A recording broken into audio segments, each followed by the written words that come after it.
नमस्कार, आप सभी का हमारे YouTube चैनल में हार्दिक स्वागत है। मुल्ला नसरुद्दीन के ऊपर जो हमने एक सीरीज की शुरुआत की थी, दास्ताने मुल्ला नसरुद्दीन, उसी के अगले वीडियो के साथ हम उपस्थित हैं। ऑलरेडी 2 वीडियो आ चुके हैं जिसमें 2 अध्याय हमने पढ़े। यदि आप इस वीडियो से हमारे साथ जुड़े हैं तो अवश्य ही वो 2 वीडियो अवश्य पढ़ें। तो हमने पिछले अध्याय में पढ़ा कि मुल्ला नसरुद्दीन बुखारा में प्रवेश कर चुका है। कर अधिकारी उसे लूट खसोट रहे हैं, बुखारा में लौटने के आने के उससे कर ले रहे हैं, अंत में उसके गधे का भी कर मांग रहे हैं। और मुल्ला नसरुद्दीन ने कुछ ऐसी बात कह दी कि सारे अधिकारी, सारे सिपाही उसके पीछे पड़ गए और शहर भर में यह खबर फैल गई कि ये जवाब मुल्ला नसरुद्दीन ही दे सकता है। आइए तो अब इस वीडियो में जो अध्याय पढ़ेंगे उसका नाम है बुखारा की यादें। मुल्ला नसरुद्दीन को दोपहर हो गई किंतु उसका कोई सगा संबंधी उसे नहीं मिला। यहां तक कि उसे अपना वो मकान भी देखने को न मिला जहां उसने जन्म लिया था, जहां वो खेल कूद कर बड़ा हुआ था।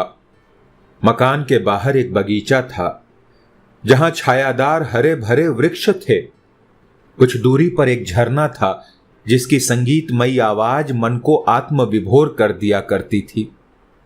किंतु अब उस स्थान पर ऊसर मैदान था जहां मकान था। वहां अब मलबे के ढेर थे, टूटी फूटी दीवारें खड़ी थीं, एक और चटाइयों के जले कटे टुकड़े सड़ रहे थे। इधर उधर कांटेदार झाड़ियां और बेतरतीब घास उगाई थीं। इंसान तो क्या, वहां परिंदा भी कभी आया हो ऐसा नहीं लगता था। हैरानी से उस मंजर को देखते हुए मुल्ला नसरुद्दीन आगे बढ़ा तो मलबे के ढेर से काले तेल की एक पतली सी धार निकली और धूप में चमकती हुई मलबे के दूसरे ढेर में लुप्त हो गई। वहां एक काला सांप था, इंसानों द्वारा खाली छोड़ी गई जगह पे रहने वाला एक भयानक जीव। जहां कोई नहीं रहता वहां इस जैसे भयानक जीव अपना अधिकार जमा लेते हैं। मुल्ला नसरुद्दीन की आंखों के सामने गुजरे वक्त का एक एक लम्हा बारी बारी थिरकता रहा। उसकी आंखें नम हो गईं, कलेजा गमजदा हो गया। न जाने वो कब तक यूं ही खड़ा रहता कि एकाएक किसी के खांसने की आवाज सुनकर चौंक पड़ा। खांसने वाले के शरीर को हिला देने वाली किसी बूढ़े शख्स की खांसी की आवाज थी वो। मुल्ला नसरुद्दीन ने पलट कर देखा। फटेहाल एक बूढ़ा शख्स ऊबड़ खाबड़ धरती को लांघता हुआ अपनी राह चला आ रहा था। नसरुद्दीन लपक कर उसके पास पहुंचा। अस्सलाम वालेकुम चाचा। बूढ़ा ठिठक कर उसे इस प्रकार देखने लगा मानो पहचानने की कोशिश कर रहा हो। बिना रुके मुल्ला नसरुद्दीन कह रहा था, अल्लाह आपको सेहत और बरकत बख्शे। क्या आप बता सकते हैं ये खंडहर किसके मकान के हैं? कौन रहता था यहां? तुम कौन हो बेटा? क्यों जानना चाहते हो? मैं तो एक मुसाफिर हूं चाचा। एक अरसे बाद बुखारा आया हूं। काफी बदला बदला सा लग रहा है सब कुछ। ठीक ही कहते हो बेटा, बहुत कुछ बदल गया है बुखारा में। ये जो खंडहरात तुम देख रहे हो, ये जीन साज शेर मोहम्मद का घर था। एक जमाने में मैं उनसे खूब वाकिफ था। शेर मोहम्मद मुल्ला नसरुद्दीन के वालिद थे। ख्वाजा नसरुद्दीन के विषय में तो तुमने अवश्य ही सुना होगा। मुल्ला नसरुद्दीन उसके और करीब आ गया और बोला, हाँ चाचा, उसके बारे में कुछ सुना तो है, मगर आप ये तो बताएं कि मुल्ला नसरुद्दीन के वालिद शेर मोहम्मद और उनका परिवार सब कहां गए? मुल्ला नसरुद्दीन कहां है? धीरे बोलो बेटा, धीरे बोलो। कंपकपी सी लेकर बूढ़ा बोला, बुखारा में हजारों जासूस हैं। यदि उन्होंने हमारी बातें सुन ली तो हम लोग एक नई मुसीबत में पड़ जाएंगे। वाकई तुम परदेसी हो, तभी तो नहीं जानते कि बुखारा में मुल्ला नसरुद्दीन का नाम लेने पर भी पाबंदी है, सख्त पाबंदी। उसका तो नाम लेना ही जेल पहुंचा देने के लिए काफी है मेरे बेटे। तुम जरा मेरे नजदीक आओ, मैं तुम्हें बताता हूं कि शेर मोहम्मद का क्या हुआ।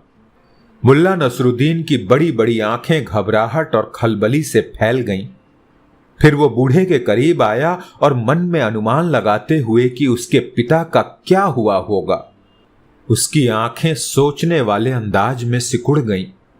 बूढ़े ने खंगार खांसकर अपना गला साफ किया, फिर मुल्ला नसरुद्दीन के कान के पास सरगोशी सी करने लगा। बेटा, ये वाकया पुराने अमीर के जमाने का है।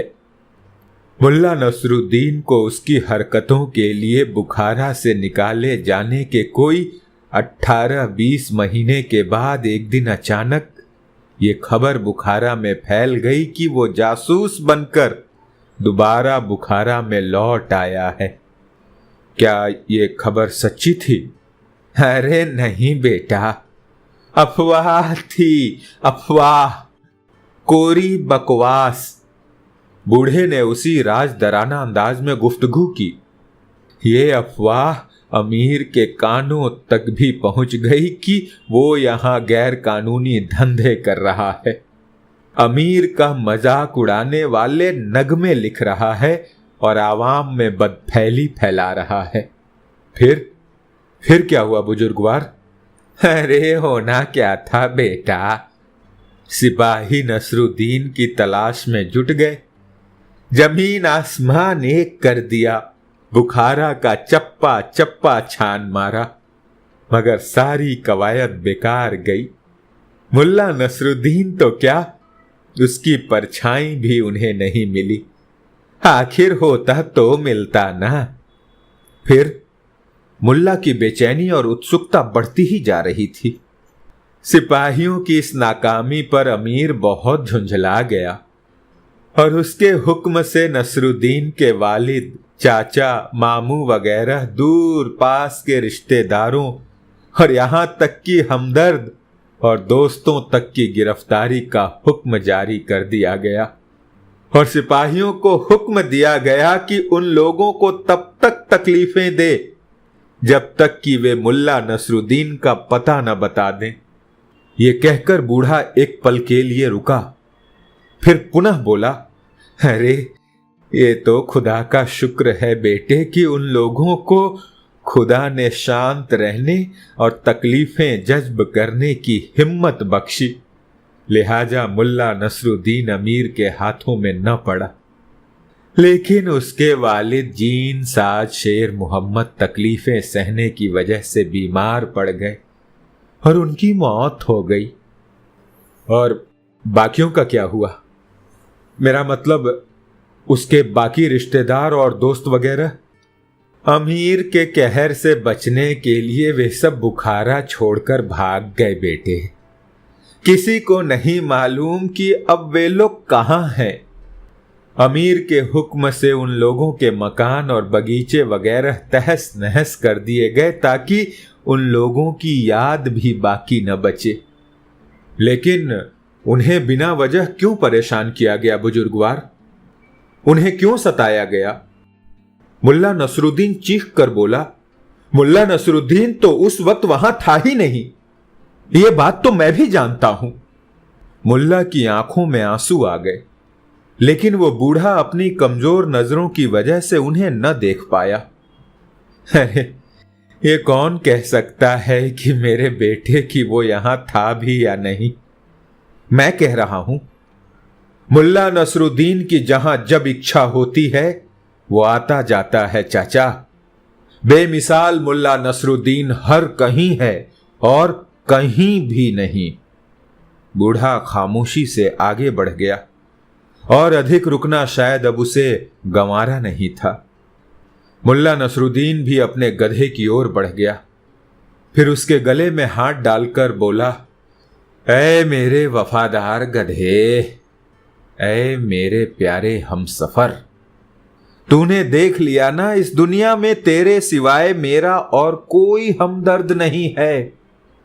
मेरी इस आवारा जिंदगी में तू ही मेरा वफादार और सच्चा हमदर्द है।